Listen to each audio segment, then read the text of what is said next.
বাংলাদেশে কখনো দেশবিরোধী কোনো আইন কিংবা বিদেশি অপশক্তিকে মাথাচাড়া দিয়ে উঠতে দেয়া হবে না বলে হুঁশিয়ারি দিয়েছেন সিলেট ৩ আসনে বিএনপি মনোনীত প্রার্থী ও বিএনপি চেয়ারম্যানের উপদেষ্টা এম এ মালিক।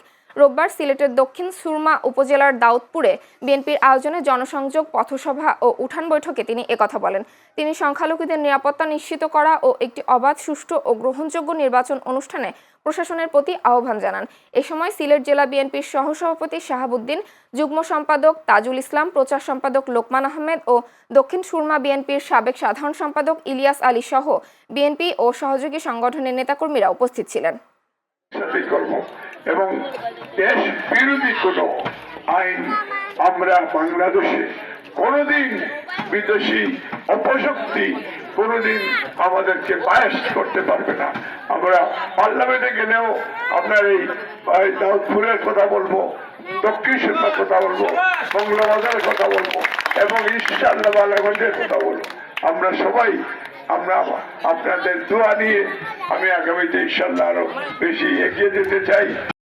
বাংলাদেশের বর্তমান বাস্তবতায় স্বাধীনতা ও সার্বভৌমত্ব রক্ষায় বিএনপিকে নির্বাচিত করার বিকল্প নেই বলে মন্তব্য করেছেন সাবেক তথ্য প্রতিমন্ত্রী অধ্যাপক আবু সাঈদ। রোববার পাবনার সাথিয়ার ধুলাউড়ি হাই স্কুল মাঠে বিএনপি নির্বাচনী জনসভায় প্রধান অতিথির বক্তব্যে তিনি একথা বলেন। তিনি আরও বলেন, মুক্তিযুদ্ধের মধ্য দিয়ে অর্জিত বাংলাদেশের স্বাধীনতা বিরোধিতা কখনোই দেশের ভালো চায়নি। তারা বাংলাদেশকে মৌলবাদী, সন্ত্রাসী রাষ্ট্রে পরিণত করতে মাঠে নেমেছে। তারেক রহমানকে বিজয়ী করে দেশের মানুষ এই অপশক্তিকে রুখে দেবে। ধুলাউড়ি ইউনিয়ন বিএনপির আহ্বায়ক আব্দুল আলিমের সভাপতিত্বে জনসভায় বক্তব্য রাখেন পাবনা ১ আসনে ধানের শীষের প্রার্থী ভিপি শামসুর রহমান, বিএনপির জাতীয় নির্বাহী কমিটির সদস্য সালাউদ্দিন খান ও রাজশাহী বিশ্ববিদ্যালয় ছাত্রদলের সাধারণ সম্পাদক সর্দার জহুরুল ইসলাম সহ অনেকে। ভোলা ১ আসনে যদি অস্থিতিশীল করার চেষ্টা করে তাহলে নির্বাচন রিটার্নিং কর্মকর্তারা পালিয়ে যাওয়ার সুযোগ পাবে না বলে হুঁশিয়ারি দিয়েছেন ভোলা জেলা জামায়াতের নায়েবে আমির অধ্যক্ষ নজরুল ইসলাম। রোববার বিকেলে ভোলা বাংলা স্কুল মাঠে পৌর জামায়াতে ইসলামী আয়োজিত এক মহিলা কর্মী সমাবেশে প্রধান অতিথির বক্তব্যে তিনি একথা বলেন। ভোলা পৌর জামায়াতের আমির জামাল উদ্দিনের সভাপতিত্বে সমাবেশে উপস্থিত ছিলেন জেলা জামায়াতের জেনারেল সেক্রেটারি হারুনুর রশিদ সহ স্থানীয় জামায়াতের বিভিন্ন নেতাকর্মী ও নারী সমর্থকরা। দ্বৈত নাগরিকত্ব ও তথ্য গোপনের অভিযোগ এনে ঢাকা ১১ আসনের বিএনপির প্রার্থী ডক্টর এম এ কাইয়ুমের প্রার্থিতার বৈধতা চ্যালেঞ্জ করে রিট করেছেন একই আসনের জাতীয় নাগরিক পার্টির প্রার্থী নাহিদ ইসলাম। আজ হাইকোর্টের সংশ্লিষ্ট শাখায় রিটটি করেন তিনি। রিটে ঢাকা ১১ আসনে বিএনপির মনোনীত প্রার্থী এম এ কাইয়ুমের প্রার্থিতা স্থগিত চাওয়া হয়েছে। এম এ কাইয়ুমের বিরুদ্ধে রিপাবলিক অব ভানুয়াতুর নাগরিকত্ব গ্রহণ ও সেখানে সম্পত্তি থাকার অভিযোগ সামাজিক যোগাযোগ মাধ্যমে ছড়িয়ে পড়ে।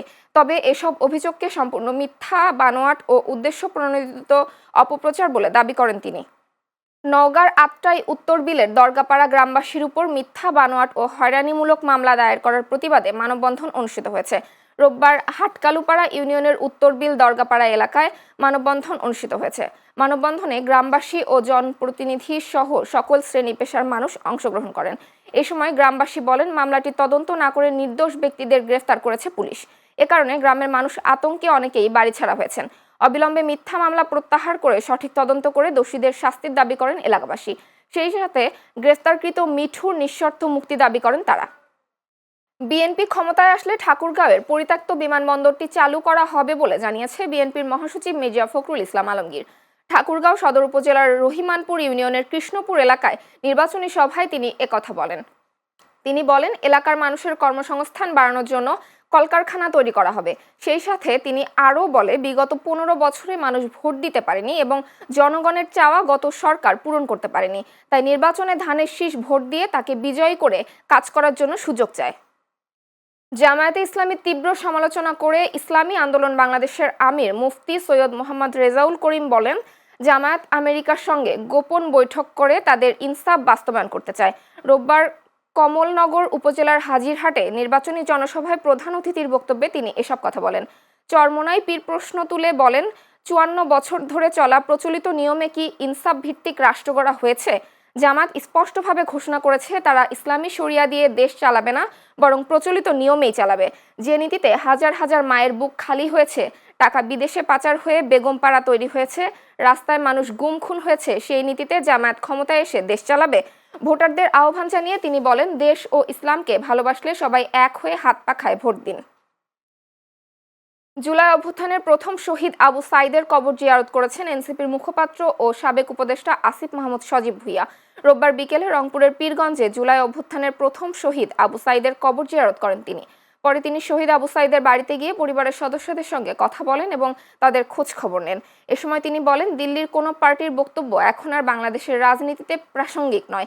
দিল্লির সঙ্গে আতাত করা রাজনৈতিক শক্তির কথাও গুরুত্ব পায় না। আমাদের পুরো জীবন এই বাংলাদেশের মানুষের এবং আবু সাইদরা যেই লক্ষ্যে জীবন দিয়েছেন সেই লক্ষ্য বাস্তবায়নের জন্য আমরা কাজ করে যাব। দিল্লির কোনো পার্টির কথা বাংলাদেশের রাজনীতিতে এখন আর আমরা প্রাসঙ্গিক বলে মনে করি না। আমরা দেখেছি তারা এর আগে দিল্লিতে গিয়ে মিটিং করে এসে বলতো যে কি কথা হয়েছে সেটা বলা যাবে না। তো যারা দিল্লির সাথে আতাত করে স্পষ্ট আতাত করে রাজনীতি করে তাদের বক্তব্যকে আমরা রাজনৈতিক অঙ্গনে প্রাসঙ্গিক অথবা ধর্তব্য বলে মনে করি না। ত্রয়োদশ জাতীয় সংসদ নির্বাচনে বাড়তি নিরাপত্তায় বিশেষ দায়িত্ব পালন করবে বলে জানিয়েছেন খেদাছেড়া ব্যাটালিয়নের অধিনায়ক লেফটেন্যান্ট কর্নেল মোহাম্মদ শাহিনুল ইসলাম। নির্বাচনকে কেন্দ্র করে সীমান্ত এলাকায় নিরাপত্তা জোরদারের পাশাপাশি চট্টগ্রাম, খাগড়াছড়ি এবং রাঙামাটি জেলার 33টি উপজেলায় বিজিবি সদস্যরা নির্বাচনী দায়িত্ব পালন করবে এবং ডগ স্কোয়াড ও আরসিভি মোতায়েন করা হবে বলেও জানান তিনি। সকালে বিজিবি চট্টগ্রাম দক্ষিণ পূর্ব রিজিয়নের গুইমারা সেক্টরের খেদাছড়া ব্যাটালিয়ন 40 বিজিবি এর সদর দফতরে আয়োজিত সংবাদ সম্মেলনে একথা বলেন অধিনায়ক লেফটেন্যান্ট কর্নেল মোহাম্মদ শাহিনুল ইসলাম। তিনি আরও বলেন, বিগত 3 মাসে চট্টগ্রাম রিজিয়নের আভিযানিক কার্যক্রমে অন্তত 5.5 কোটি টাকা মূল্যের চোরাচালানি মালামাল ও মাদক সহ 2 জনকে আটক করা হয়েছে। এছাড়াও একটি 12 বোর পিস্তল, 2 রাউন্ড তাজা অ্যামুনিশন ও 3টি হাসুয়া সহ 432টি গরু ও 18টি ছাগল চোরাচালান আটক করা হয়। দেশের প্রথম physiotherapy college Dhaka college of physiotherapy এর 6ষ্ঠ প্রতিষ্ঠাবার্ষিকী ও পিঠা উৎসব অনুষ্ঠিত হয়েছে। রাজধানীর আদাবর মোহাম্মদপুর কলেজ ক্যাম্পাসে আয়োজিত অনুষ্ঠানে প্রধান অতিথি হিসেবে উপস্থিত ছিলেন প্রতিষ্ঠানের প্রতিষ্ঠাতা ও এসপি হাসপাতালের চেয়ারম্যান সহযোগী অধ্যাপক ডাক্তার সঞ্জিত কুমার চক্রবর্তী। কলেজের অধ্যক্ষ অধ্যাপক আব্দুল্লাহ আল মাসুদের সভাপতিত্বে অনুষ্ঠানে উপস্থিত ছিলেন প্রতিষ্ঠানের গভর্নিং বডির চেয়ারম্যান ডাক্তার সুব্রত কুমার সাহা, উপাধ্যক্ষ সহকারী অধ্যাপক ডাক্তার ফারুকুল ইসলাম সহ শিক্ষক ও শিক্ষার্থীরা। আয়োজকরা জানান, গ্রাম বাংলার ইতিহাস ঐতিহ্যকে তুলে ধরতেই পিঠা উৎসবের আয়োজন করা হয়েছে।